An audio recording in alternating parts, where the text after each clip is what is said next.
This time we're on item number 3, our community and audience comments. Did you? Okay. Good evening. I know you all know me, but for the sake of the audience and everyone watching at home, I'm William Biddlecombe. I'm a city councilman. I just wanted to update you on something that we discussed at our last meeting. We had a safety committee meeting. This was about a couple months ago. Dr. Tapman was there, Chief Graham was there, and we discussed a couple of potential crosswalks. One being over here at Ohio Street and Cleveland Road, and then also one over at the stadium, back where the Lake Erie Electric Trail meets with the walk bridge, and the kids will cross over to the stadium. We did submit to ODOT, because, as you know, ODOT does provide grants for crossings, and they like the idea of the crossing over by the high school. And they recommended that the city apply for a grant for that. So it's looking very promising that would become a multimodal crossing at that point there. Because, especially during the games, there's a lot of cars parked along there, a lot of traffic, and with kids crossing, we want to make it safer. So that's my update on that. I'll let you know once we know more about it, we can get a grant for it, and hopefully that'll all tie in with everything on Route 6 Phase 2, so it can all happen at the same time. Thank you. Great. Thanks, William. That's all you had, Mike? Yeah. Okay.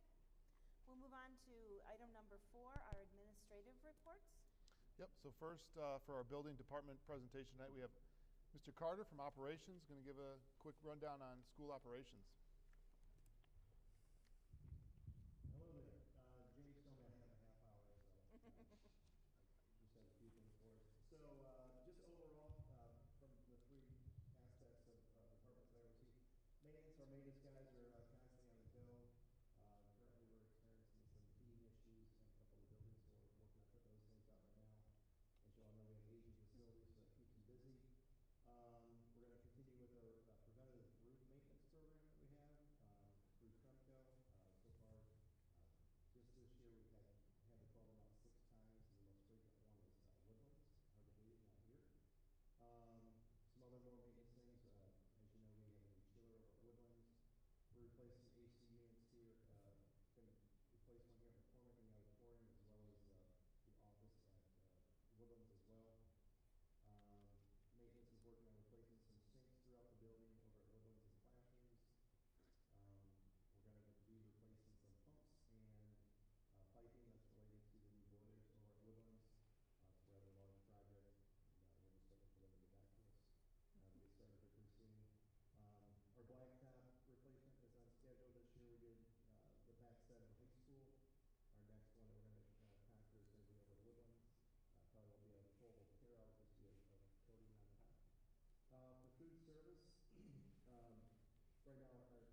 Carter, appreciate that.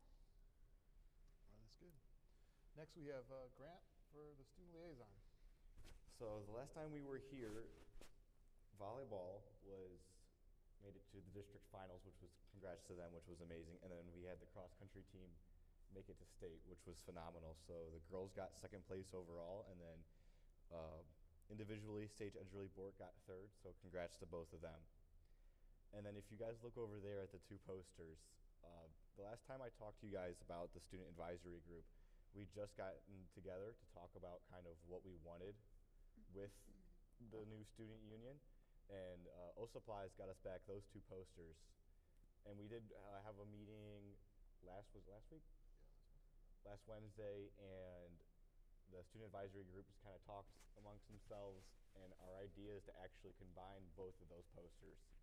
So there were some parts on Eat Both that we didn't like per se. Like on the top one, we didn't necessarily like the snake couch in the middle. We thought it would kind of become a lay down spot for students and kind of maybe uncomfortable. And then there were some issues with the second one, potentially blocking some ways into the building. So our idea is to take kind of a mix of both of those illustrations and kind of make one what we would like to call a perfect area for the students. Yeah, that's Is good. there anything behind the one on top? It's just a black and white drawing, like Oh, a okay. schematic drawing. Yeah, so both. Was there a carpet sample? Yeah, so we also, Mr. Carter got pricing for carpet samples, so we're looking to do that. That would be done in the summer months, though, in between school. So this, O Supplies is doing another rendering with the combination of what the kids liked. Also, not in the picture, but that one single door there goes into like a private, right now it's being used as an office for the school psychologist. So we're looking at some point to pivot that to become a student like quiet space. So if there's a group of students working on a project, or just a student who wants a quiet space to read a book or listen to music, they can go into there. But yeah, that's what the space is forming up to look like. Yep. So. And then will this again be privy to upperclassmen, more so than freshman, sophomore, or is this going to be open to everybody? The current plan is to only make it for juniors and seniors, just to kind of create the tone at first. I mean, maybe in the future we could open it up to everybody, but it just kind of depends how the juniors and seniors use it. Great. Okay. Yeah. Yeah, I would say most of our students with open campus privileges are juniors and seniors. So it's trying to attract those kids back instead of taking off for 40 minutes, staying on campus and hanging out with your peers. Obviously, it's right outside the main entrance and it's a walkway, so there will be underclassmen that bleed into the space. But again, having those juniors and seniors set that expectation for behavior and all that, taking care of the space, that'll be set. So yeah. And then will there be the ability, last time we had the Tiger Union, there was the ability for teachers to come down and actually pull classroom time in that space. Will that be available for teachers? Yeah, I think right now the focus is more about like a student-centered, like free space, more so than instructional space. We do have other spaces in the school that have, after band and choir are done, first and second period, those are two large spaces that could be used by teachers for group activities, group learning. So we have other spaces in the building that are accessible for those options too. So this is really just open space for kids to hang out in. Again, open campus. Every period of the day, there's different kids with that privilege. So creating a space for them to be in. Yep. Great idea. Thank you, Grant. Thank you. All right, Dr. McDonald. Yes, good evening. Okay, so November brings us our annual professional development days here in the building. And Monday, November 24th, we'll be hosting that day here at McCormick. So thank you to the McCormick staff. What I typically do is put an all call out in October for ideas, thoughts, what ifs, all those kind of fun things. That's also included in HEA's contract to get input from the members. So what do people want to see? That alongside what mandates do we need to cover? What does our one needs assessment say and all the things, right? So get those sessions come in on a Google form, and then we try to build a miniature conference, really, is what it amounts to. So we'll open the day with a welcome and announcement of new staff that we've hired since opening day, and then we'll have the pleasure of awarding our Tiger Grant awardees. That's always fun, kind of like the prize patrol to hand out money. So then we will move to our keynote speaker, who is Emily McNabb and Stephen Fuji, and they're coming to us from Experience Management Corp. Sorry, can't talk tonight. Both Emily and Stephen have over 20 years of service in the field, both from an HR, organizational development side, and then also as educators, current board member side. And they're coming to us to talk about all things AI in a broad kind of realm in that keynote session. That keynote session will have all of our staff in it, not just instructional staff. So it'll be good to set the tone of all the things AI. Emily and Stephen then are also going to host 2 breakout sessions. And what I left at your place is the menu, if you will, as I've been calling it today, of all the breakout sessions that we'll be hosting. We'll host 10 sessions at a time over 3 different hours of the day. There will be a lunch break, and then in the afternoon, groups of teachers will be working together on some vertical and horizontal alignment things. For example, math materials, science materials are up this year, rubrics for writing, those kind of things. So grade levels and departments will be broken out in the afternoon, while the administrators will be in Title IX training. That's all happening on Monday, and usually in the past we split that out over Monday and Tuesday, but with schedules, holidays, all the things, we're going to do all of that on Monday. And then on Tuesday in the morning, staff will be in their buildings. Those that still have that as a work day will be working with building principals on a list of items we have for them. And then in the afternoon, they'll be doing public school works and the Know Before You trainings that are all required of all the things. A lot of people have them done. If they don't have them done, that's the time to work on them, and then they will bid adieu for the Thanksgiving break. So very excited by how many of our staff members volunteered to facilitate sessions. We had quite a few that said, I'm not an expert in this, but I'd like to get some people in some room and kind of like work through these things. And I said, absolutely, that's great. Our new PE teacher was like, I can do pickleball, which is fantastic, those lovely pickleball courts. Growing sport, wellness committee's like, yay, something, physical, get people moving. So we have what I feel like is a broad array of things. We have some great community partners coming in. The OXU Extension's bringing their STEAM bus, which is pretty awesome. So I just appreciate everybody's help and get this together. RSVPs went out today, and that does include our non-public friends who had an interest in coming as well. So, yeah, we're right on target for go time in 2 weeks. Questions? You're all more than welcome to come. It's going to be great.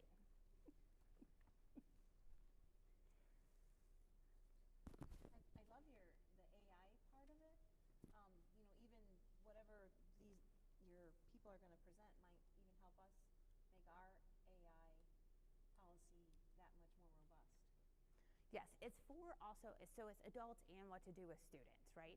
So you'll see some of the teacher lead sessions, including Christine Danhoff, our person from North Point, doing teacher kind of things that, what could we be doing with kids to teach them, I don't want to say right from wrong, but correct ways to use it and how to use it in an efficient manner, if you will. So, and as adults, as we tiptoe into it a little bit more, so, what is the good and what is the don't do that, that's not a good idea, so.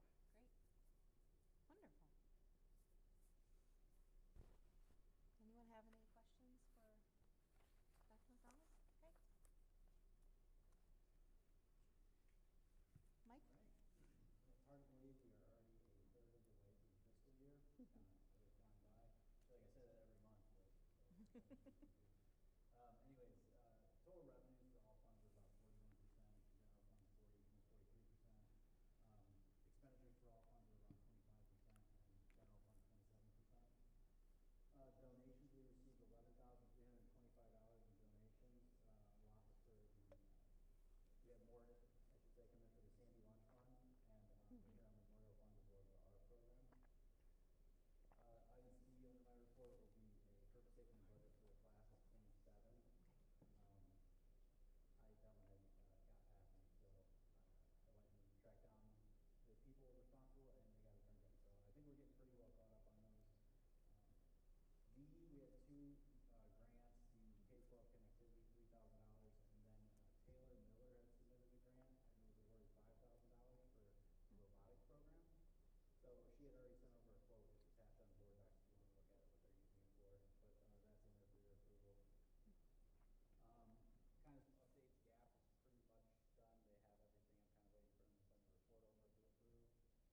Before I get to the agenda, I just want to talk about two items.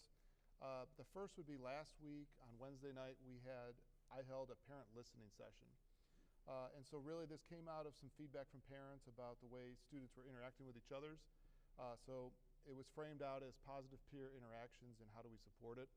They were provided the prompts in advance. There were 3 discussion prompts. So turnout was good. 18 plus parents were there, so that was much better, especially when I think about some of our facility committee or facility open community events that we had. And really, in small groups, they talked about those concepts, and then as a large group, we debriefed on that. And the administrative staff that was there, it was all the principals, Dr. McDonald, Ms. Christopher from Director of Student Services there, and we really left with some ideas on how we can do things better, ideas on what some of our gaps are, and ways that we can better engage parents in helping us with the work. So already today, 6th, 7th, and 8th grade, Mr. Dowdy had grade level meetings with them, sort of reset the expectations for cafeteria, made some changes there, and then some additional changes are coming as we go. I know in November's PD Day, he's going to have staff meet to talk about concepts of PBIS and these professional points that kids earn. So a lot of good things came out of that, and I was, again, really happy with the parents that attended, the feedback that we got, and it was productive. So, I thank the community or the parents for that opportunity. The other item not on the agenda but worth talking about is the campus safety issue that we had really Friday after school into today. I just want to thank the administration for being active and proactive in that so we could respond, working with local law enforcement. Chief Graham's here tonight. But they had a significant presence on campus without being invasive, but creating that additional layer of security and support for us. The investigation on the school end is concluded, and we definitely know that there's no more than a typical risk as we get ready for school tomorrow. So that is good, and again, I just want to thank the police department for their response and their help navigating through that and everything. And then that leads to the agenda items. The one is the SIPA protection, so that's internet protection for students. It's a requirement for E-rate funding that helps us buy technology, services, and products. Letter B is the SRO MOU, and so again, Chief Graham and I worked on that together, back and forth, making sure that the MOU definitely is more clear in the expectation of services, responsibilities, and protections for both the provider and the entities that the provider's serving, both Huron PD and Huron City Schools. So looking forward to that clarity. A lot of the language is already in action, and then this is just formalizing that moving forward. And then we have personnel items for certified, classified, and supplemental for some sports, some activities and sports happening this fall season. So unless there's any questions, that's it for me. We're on to item number 8, and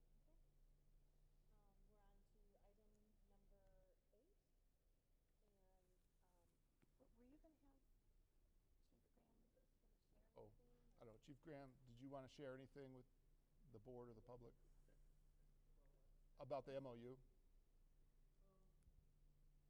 You don't have, no pressure. you don't have to. I just Yeah, no, I just want to thank Dr. Kaplan, working together on this MOU. It's something that was brought light to me when our new SRO, Brian Klinman, went to the SRO training. He brought that back and contacted Dr. Kaplan. He was already aware of this kind of document, and I just want to thank him for getting this down to paper, which a lot of things were already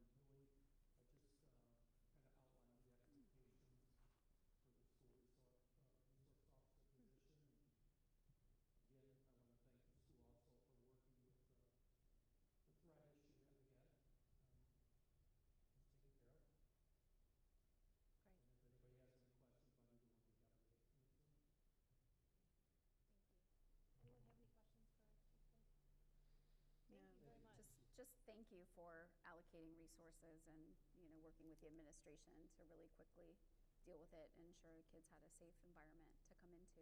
Thank you. Right, we will move on then to item number 8. We need a motion for approval of the consent agenda items listed under sections 5 through 7, please. So moved. Second. Okay. Mrs. Hartley? Yes. Mrs. Sinners? Yes. Dr. LaFay? Yes. Mr. Rager? Yes. Mrs. Mass? Yes, thank you. Okay, we're on to item number 9, our board discussion action items. Yep, so I'll, I guess, tee it up. The first item, curriculum material complaint appeal. So in our board policy, we have language about the process to submit a complaint against curriculum or instructional material. And I just want to thank the complainant that's going to come up and present. She followed the process. So she started with the teacher, then she worked up to the principal, and then it came to my office. She allowed time for a curriculum review committee to meet, digest her complaint, review, and then give me guidance on a decision. I rendered a decision, provided it, and then as the board policy states, if you're not satisfied with that decision, you can appeal to the board. So that leads us up here to tonight. And so we welcome the parent to come up and present. Thank you.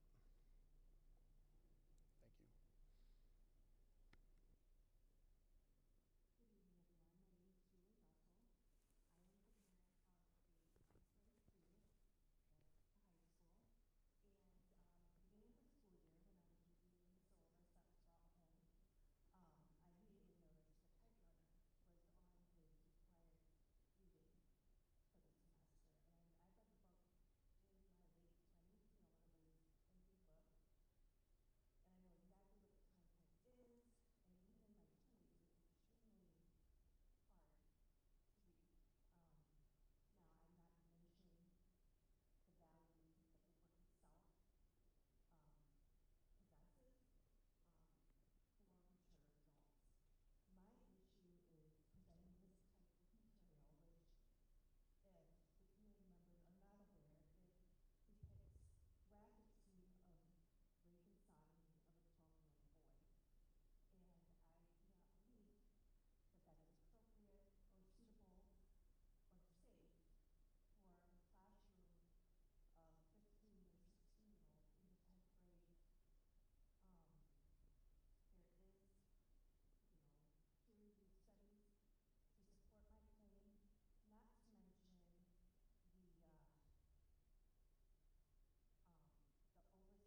you very much. Thank you for taking the time to come and address the board. And I know sometimes that can be very daunting, but we appreciate your concern. Okay. Yep. Thoughts, discussion?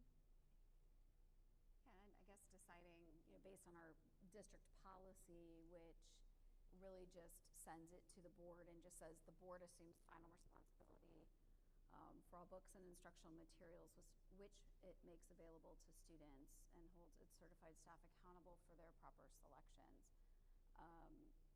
The board also recognizes rights of individual parents with respect to controversial materials used by their own children, and provides for the reevaluation of materials and library collections upon formal request. This is a little bit different. We're not talking about a library collection. We're talking about specific curriculum.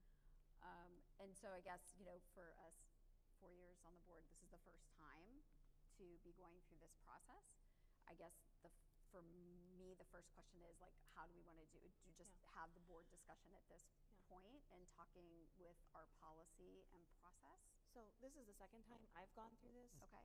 We had a community member, trying to think how long ago it was, maybe 6, 7 years ago, approached the board with concerns about 19 minutes. Jody Picoult book, 19 minutes, with the content. And I'm trying to remember how we handled that, but we did discuss it, and discussed parents have the ability to request that their student read an alternative book and do an alternative assignment if they feel that something is inappropriate for their child to be reading. I happen to have, my youngest daughter is 24 now. She was a sophomore in high school when she read The Kite Runner. And I don't believe there were any damaging repercussions from her reading that book. I think she came away from that book with greater empathy towards people who suffer abuse, suffer assault, people from different religions, and I think it was very eye-opening for her. I understand that not all subjects are comfortable, but I think that's how we grow, when we stretch ourselves and we have to read things or experience things that may be uncomfortable. And that's why it's done in a classroom setting where there is an adult who is guiding the conversation, who is leading students, answering questions in an adult way. So I guess those are my thoughts.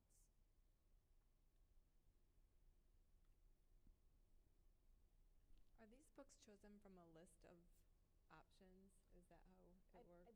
Julie, could you speak to that for us as curriculum director? Yes. So in doing our research, we found that the last time the book list, if you will, was adopted was back in 2012. So this book has been on that list for some time. And as Ms. Russell did state, it was adopted for the 10th grade classrooms at that time. Or 12th grade, excuse me, 12th grade, yes. So the question of how it moves around is then, as I understand the history from the department, is that as people have ebbed and flow out of that department, they've moved the book around. One, for student engagement, typically they found that, as it was reported, that reluctant readers, it was a hook for them. It got them really engaged at that age, and so they stuck with it.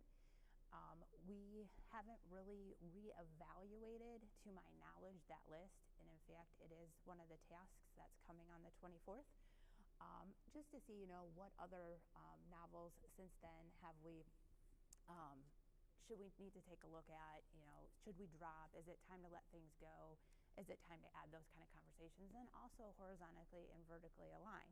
So for example, right now our gifted ELA class is reading Tuck Everlasting. but so is also our 6th grade gen ed class, right? So those kind of conversations as well. And then is Kite Runner, is that read by honors English, or is that read by English across the board? It's both. It's both, Mhm. okay. I'm just thinking about the different level of maturity that can come in the 10th grade and how for some students it may not be as traumatic, and for others, you know, they really may not be ready for that sexualized conversation. And I can really feel how a parent could struggle with this. So my question comes from, if there are other opportunities to discuss cultural differences, you know, there's some heavy reading on that list. At least some of the things that my kids have brought home and we've talked about through their years.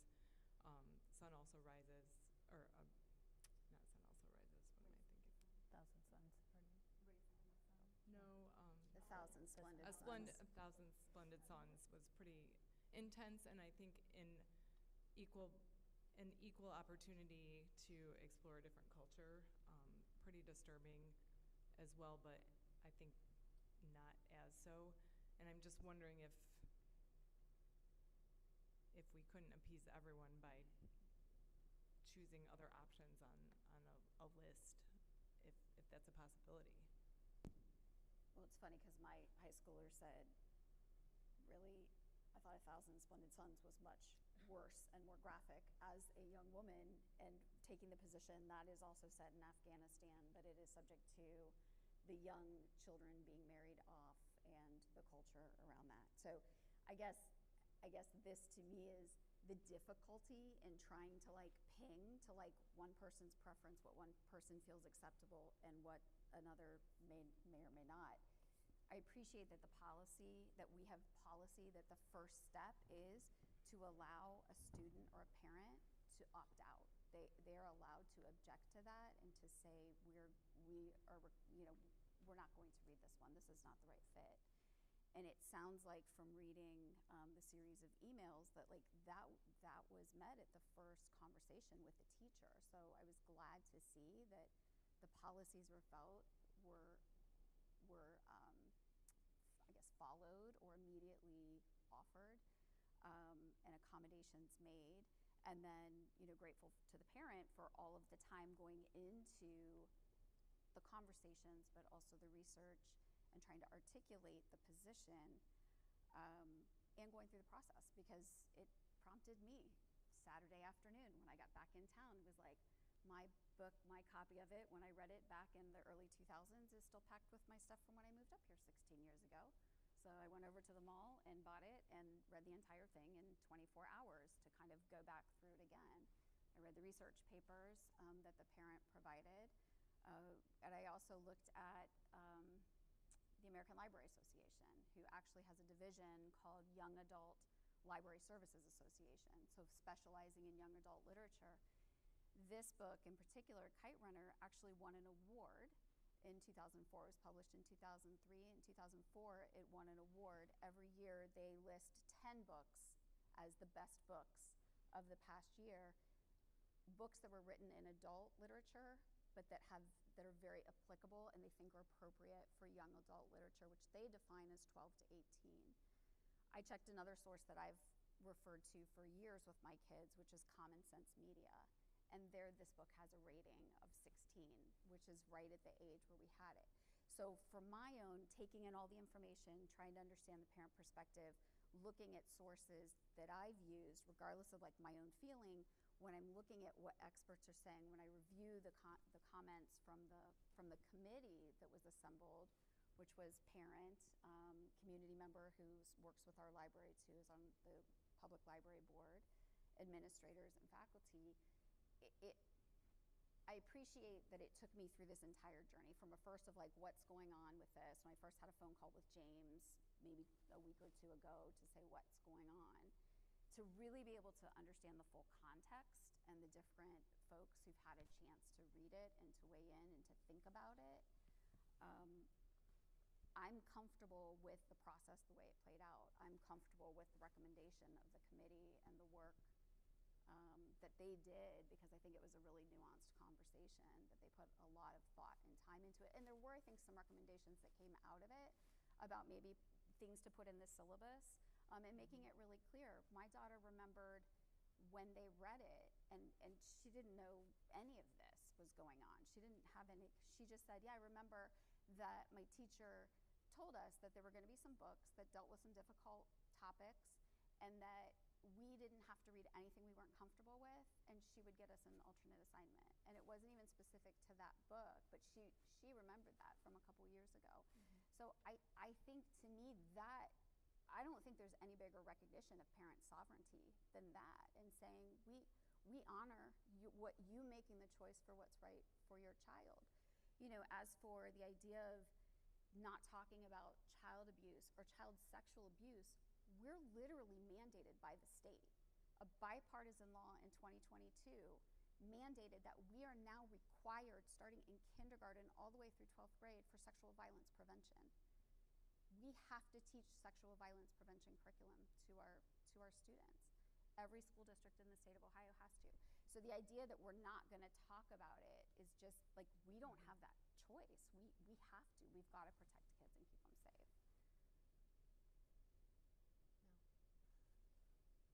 I appreciate the process also. I appreciate that a parent, someone on the library board, outside people took the time to be part of the parent committee. I think that's important, and I do think, as you know, Mrs. Hartley said, I think it is wise to look at the syllabus, maybe change some things in that, so parents maybe are a little bit more informed, if you would, as to, you know, what will be discussed. I know just from my student's perspective, you know, the discussion when she was a 10th grader was very well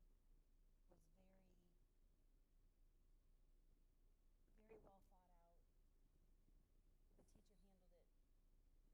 out. The teacher handled it really well. There wasn't dwelt on for a long period of time, but it was discussed, and it was handled like adults. And the kids are 10th graders, but they handled the discussion as an adult. So I trust the process, I guess, is what I'm trying to say. I was going to add, I thought the complaint was really well done from Ms. Russell. I really appreciate the work and time and effort she put into that. And I also thought the committee and everybody taking their time on that, and appreciate the people that worked on that, and thank them as well, because it was done, as my colleagues have said, it was done really well, and everybody followed the process. So appreciate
level and appropriateness? Correct. So as that list is 12-ish, 13 years old from when we could find out the history, it does warrant a review just based on that alone, right? So change in personnel, change in people who are here at the time, what else is out there, those kind of conversations. So yes, one of the tasks in that afternoon time, we're focusing on 6th through 12th grade because they are the most novel-based. Novels work differently than textbooks. And so that group, I don't know that they can finish in that hour and a half, nor do I know that I want them to finish in an hour and a half, if you will. So, but that will be their main task, is to review that and start making recommendations. So is this discussion something we can table for now, but review again in December? After your group has had a chance to look over what you have, maybe dive in a little bit deeper before our next meeting in December, and then you can let us know what you have found or what you might want to tweak, and we can look at that and then continue the conversation. Well, I just want to be mindful, is this slated for January? For the Typically, for starting this semester? the honors class is reading it right now, and typically in the curriculum calendar does come after the first of the year, yes. Well, then maybe January? Well, no, I'm saying I want to be mindful of the fact that you've got, teachers who've prepared curriculum based on this, and if there's going to be a board decision delayed, until December, a week or two before they go on break, I just want to be mindful of the work. If people are ready to make a decision this evening, we can do that also. Yeah, so agree with all the points about process improvement. I think from the appeals process, we may consider staying within the process laid out in the policy, but knowing that maybe there's a continuous improvement opportunity that Julie's talking about. So I too read The Kite Runner over the weekend just to make sure, because it had been a long time since I had read it, and just to make sure that I was at least up to speed to comment on it. I do think I think we want to exercise caution as a board, and we certainly want to hear parents, and if nothing else, because we know that there's opportunities, and to look at all the opportunities that are available for books, but I think of so many subjects where if what we're trying to do is find a comfort level that appeases everybody, that's going to be a really difficult order. I think of, aside from literature, by the way, I look at that list and I think, To Kill a Mockingbird talks about the rape of a little girl is central to that. That's the crime, right, at issue in To Kill a Mockingbird. So this isn't unique. Some of these themes are not unique to literature, but I think of history and trying to teach things like slavery or the history of the war. I know my daughter, probably, I know Beth, maybe Casey was too, watching different things last year on World War II.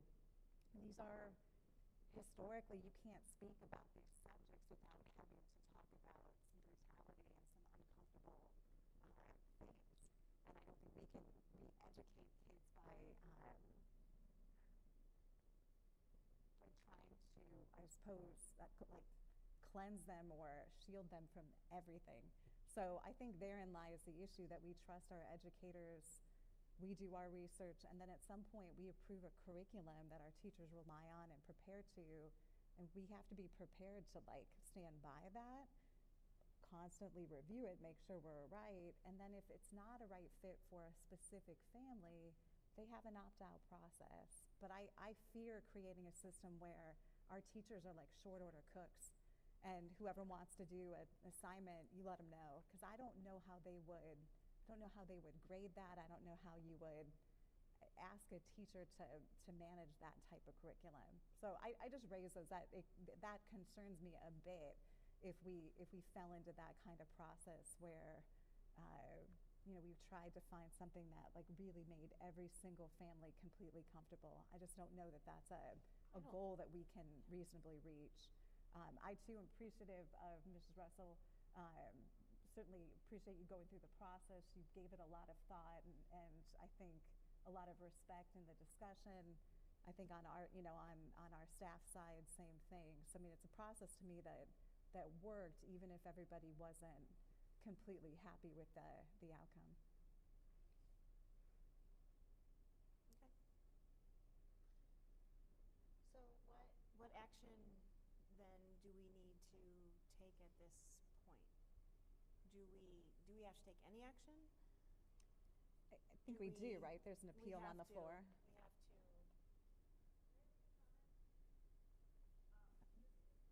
to. Please.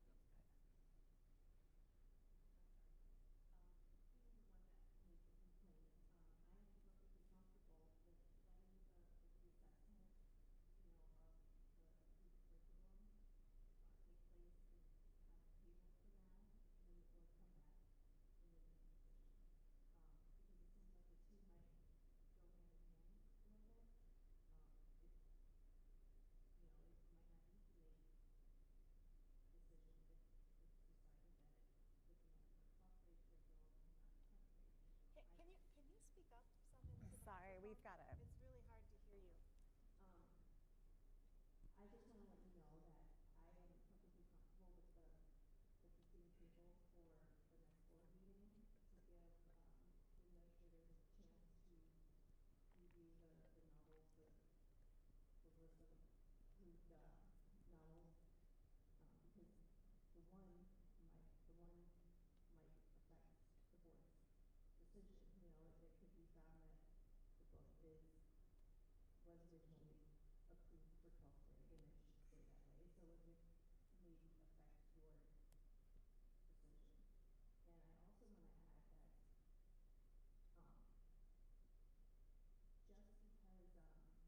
you.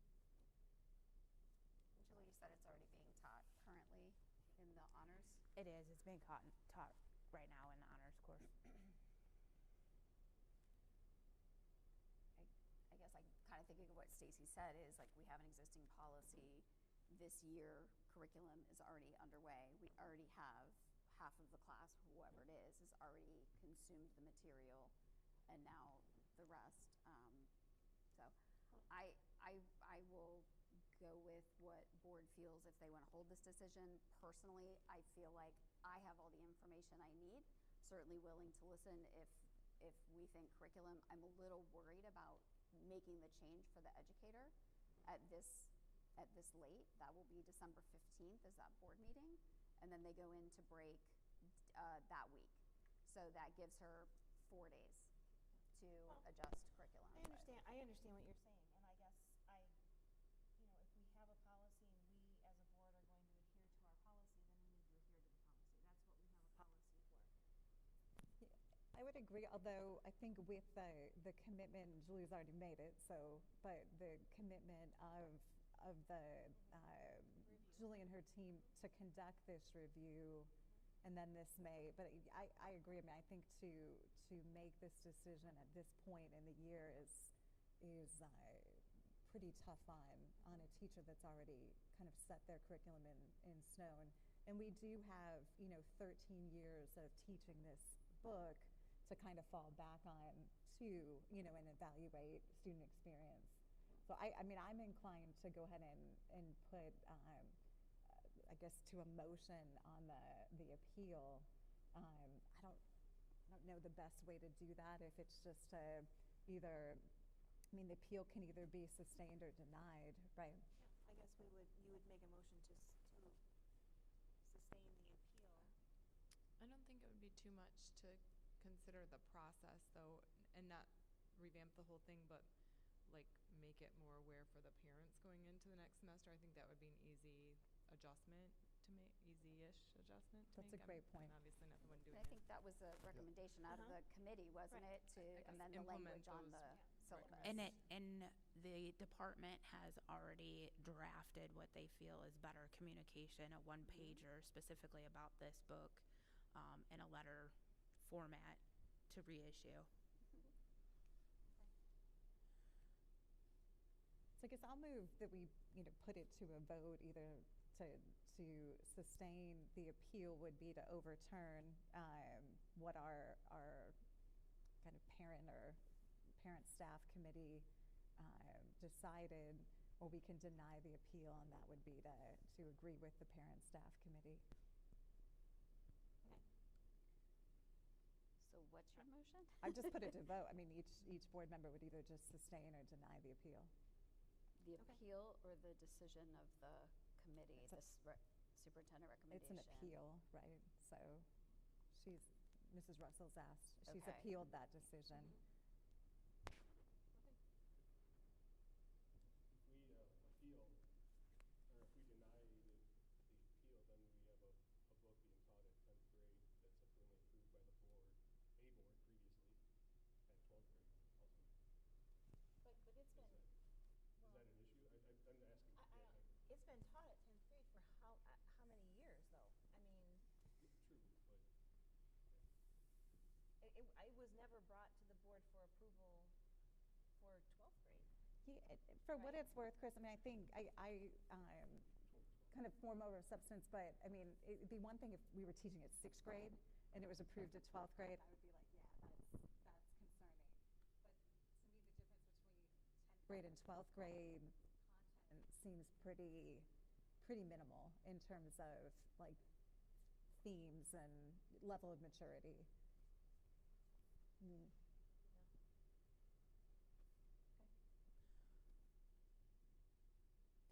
Did you make your motion?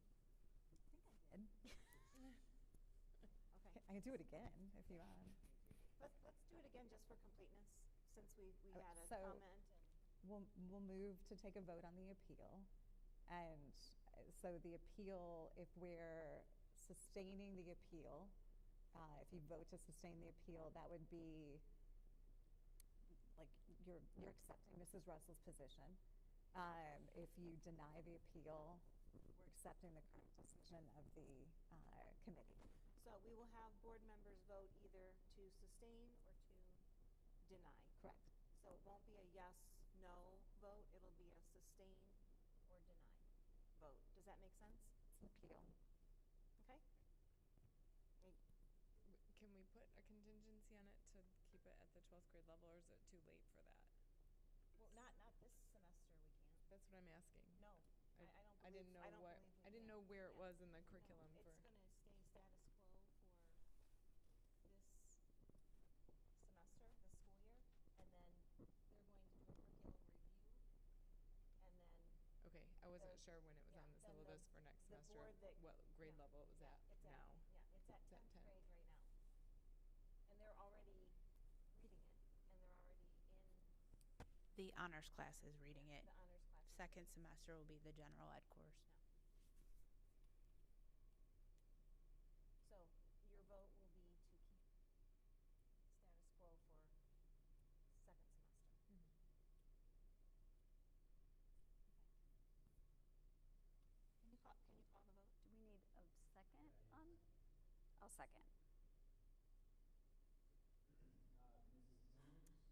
With great respect, I deny the appeal. Mrs. Hartley? I also deny the appeal. Dr. LeFay? With great respect for the work of the committee, I would support the appeal. Mr. Reiger?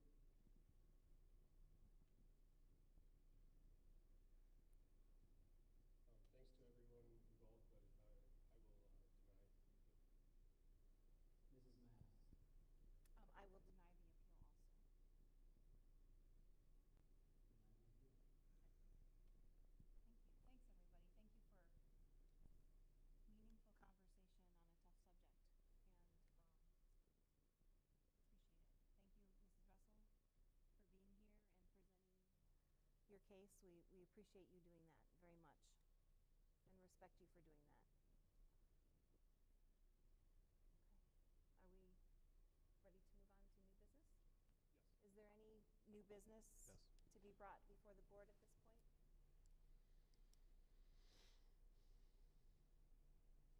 Okay. Oh, hi, sorry. Just taking a minute. I just wanted to bring up the work of the facility committee. We talked when we tabled the second motion back in June, June. possibly going to voters in May. In order to do that, we'd have to do a first resolution yet with this board, so the new board in January can do the second resolution. So I guess I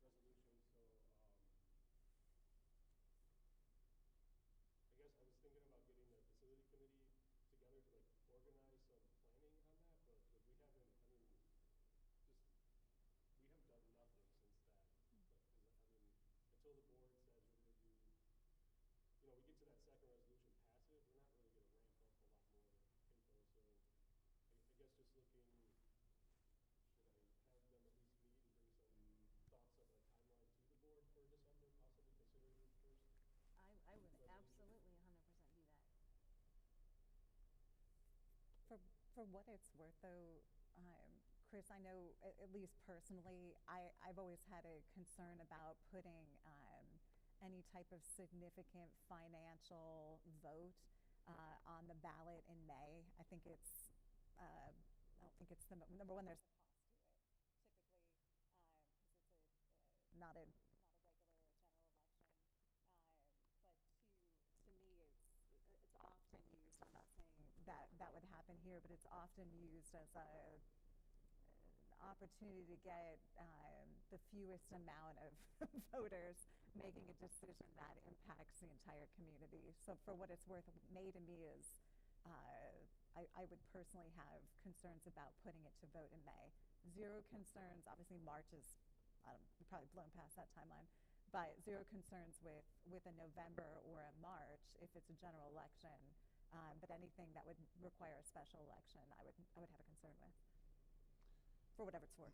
Yeah, just to clarify, Ohio now has only two election cycles, November and spring. And I say spring because Ohio does the game of, typically it's in May, but they want to be relevant with primary presidential elections, that they move those earlier in the years that it's a primary, presidential primary election. So there's really only two times, and so that's spring and then November.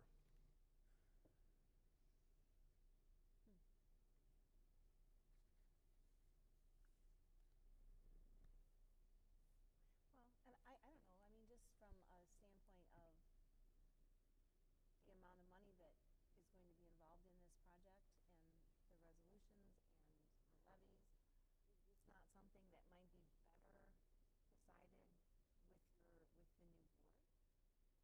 Giving them the opportunity to weigh in on such a huge commitment by the district? So the new board won't even be able to take that up if we don't do the first resolution. It would be up to the new board to decide on the second resolution in January if they move forward.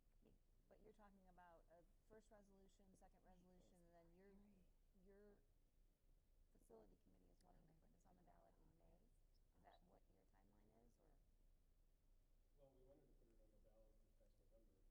Right. I think, And every time we delay, it's going to cost probably another Right. $3 to $5 million Right. every 6 months. But you understand why we didn't put it on the ballot in November, right? I mean, there just wasn't a levy timeline, there wasn't the work that I think the board wanted to see to be able to legitimately put it on the ballot. Frankly, 3 different boards have had over 4 years of working on the project. So at the time, I mean, I didn't see any additional work effort to be put into it by board members or the public until the board says we want to go to the polls. We can work out that timeline in 4 or 5 months from once we make that resolution. I think there was a ask for a levy committee to be formed, and we have people in the wings, or we had discussions with people who were willing to put their time in for a levy committee, and we even met once, but they didn't want to move forward with any time commitment until the board passed it because they were afraid that it would be a waste of time, quite frankly. And so now we're kind of caught in this catch-22. And I think the ask here is to just do enough with this board so that the work doesn't get lost and the next board can continue it should they choose. so just to clarify, for 2026, it does appear that the May is the primary.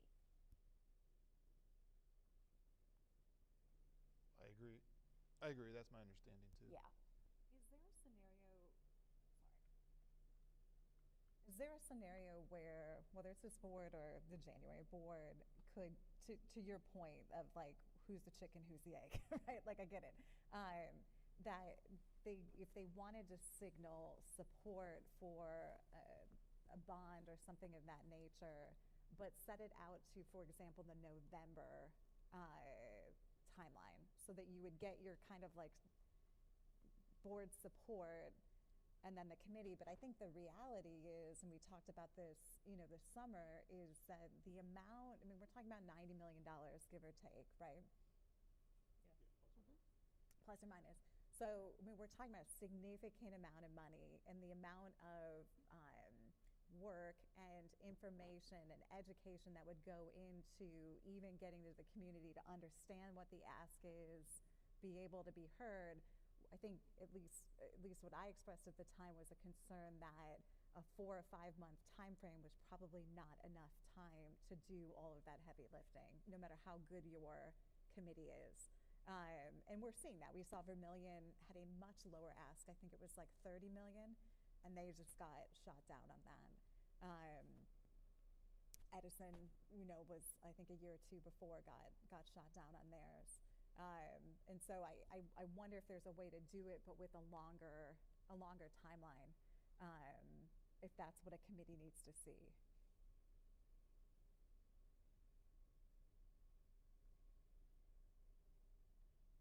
And I get the idea of what you're saying is true, that the longer you wait, the more it costs. But if we're going to go down in flames, we're going to end up in that same timeline anyway. You don't have to make the resolutions further ahead, right? You don't have to do them 2 months right before the. Doesn't have like an Well, expiration date? Yeah, so I did talk with bond counsel about that, and they said you can do them earlier, but not too much earlier because they need to have the numbers for millage and Yeah, property that's right. values and those other factors. Mike, you can help me out. But, so going 6 months in advance, they did not, they actually said they wouldn't do that. They wouldn't draft those resolutions for us. Going 2 months earlier than the cutoff, they said that could be palatable. But yeah, not like a 6-month window. So then, I guess alternatively, so understood. So alternatively, could the board then pass some sort of resolution short of an actual like bond approval that signaled, whatever support needs to be had, but again, whatever this committee needs to get, like, hey, yeah, I mean, the board would love if somebody stepped forward and explored this issue, but realistically, we don't see it as a 5 to 6 month. We think there's going to be a lot of work to do to get this in a position where the community could support it. If asking me, I would say, yeah, that's definitely possible. EHOVI did that. They passed a ceremonial resolution, Yep. and then the next month they passed the formal first resolution, and then in the third month they passed the second resolution that's required. So really, that is possible. I would say that this board has a decision point of this entire discussion that's being had. If there's not a resolution in December for the first resolution, then this discussion can't even be had by the new board in January. If this board passes the first resolution in December, then it opens up this conversation, much like we did in April and May this this calendar year. We passed the first resolution, and then after some discussion, the second one was not acted upon, and so we weren't on the ballot. So that's really, if this board wants to position the new board for that discussion, this board would have to pass that first resolution in December. For a potential May For ballot potential issue, May, and then but the not new board November coming, of then the new 26. board coming in January could say, hey, like, this May concept just doesn't work for us, so we're not going to move forward on the second resolution. If this board doesn't pass that first resolution in December, they can only be talking about November. I guess my thought would be, and certainly I know none of this is like these concepts are new to Mr. Hammond, but to give everybody a chance to like dive in and really get their arms around the work that's been done, questions they may have. I hate to put that on 2 new board members who get sworn in, at the beginning of January, and then, yeah, hey, what's your thought on $90 million 2 weeks later? That seems like an awfully big decision point for what it's worth to put. And I also, like I said, I don't think you can move any faster than November. And even that, I think, is going to be fast when you think about the amount of, the monumental task of convincing people in this current state of the world to raise $90 million. I think it's huge. I hope we can, I hope we can get there. We know that our buildings, something's got to be done. Something's got to give. But it's going to be a huge task. Because I thought when we talked about this back before we even did the resolution, we had a year timeline of getting levy committees together, getting information out, educating our community. I thought we talked about it was going to take a year at the minimum for people to understand what this is all about and how we're going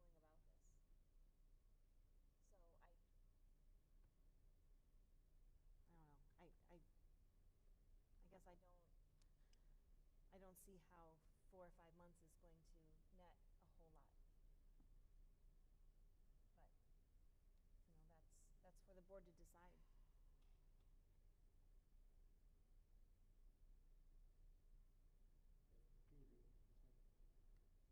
So it's something we can, do we need to decide tonight if we want to have a resolution because I know there's work that has to be done to have that resolution on the table. Yeah, correct? I don't want to speak for Mike, but I would like some guidance from the board tonight as far as what would be expected from my office for the December meeting, if anything.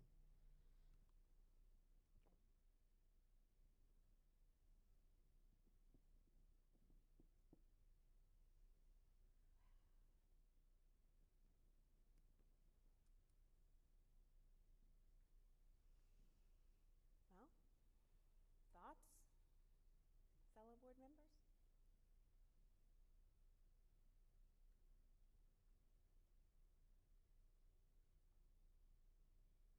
I'd say it's clear to just wait till January to talk about it again.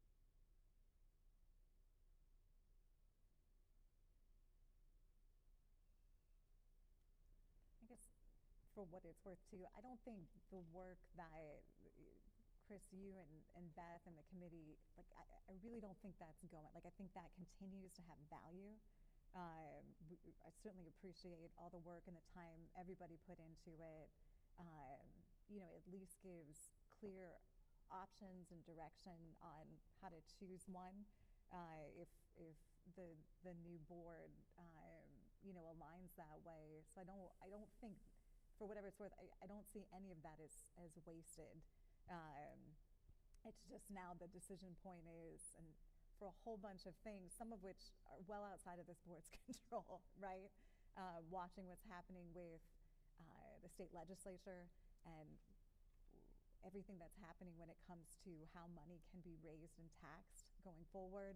There's a lot in flux. And I really do think this is one of those things where like we get kind of one chance to get it right. But I don't see any of the work you guys did as wasted, and I hope you don't feel that way, because I hope for the day where we can move on this. Thank you. I have a question.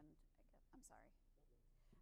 Thinking of Capital Conference, and I did not have time to look through, and I generally only look at the sessions that are for board members, and I have a feeling this would fall more to finance side, but I'm wondering if there are going to be sessions talking about, there's actively legislation to talk about like defunding the schools and what is this, and I'm curious with the experts who practice this type of school finance law, what in the world is that going to do for school districts, period, let alone ones who are going and committing to projects and raising new money and putting out new bond issues.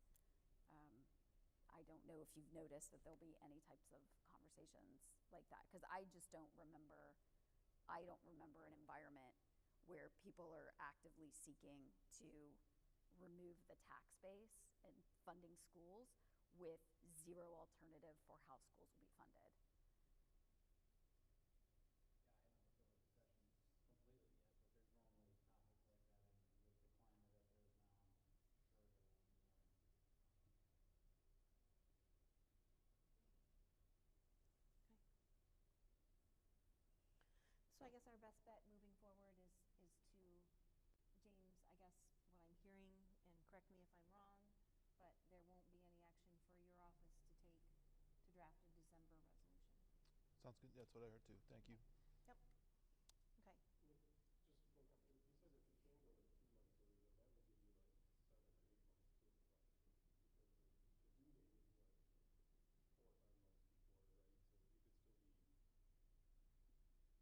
right? So you could still be, you might not be able to get to 11 months before. No, but yeah, that's correct. Yep. Okay. All right.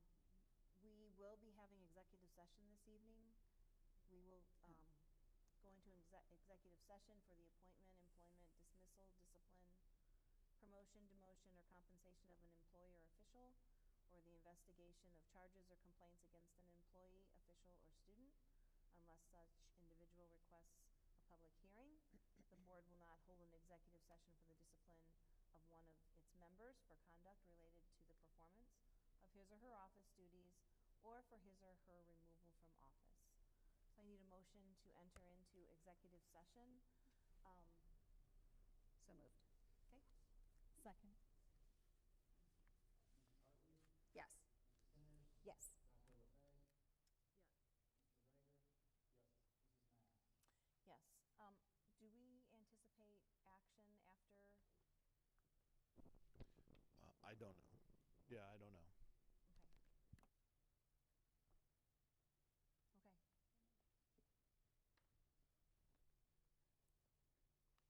Okay. For those of you who want to stay in case there is action after the executive session, that's fine. If not, our next regular meeting will be Monday, December 15th, 2025, 6 p.m. here at McCormick.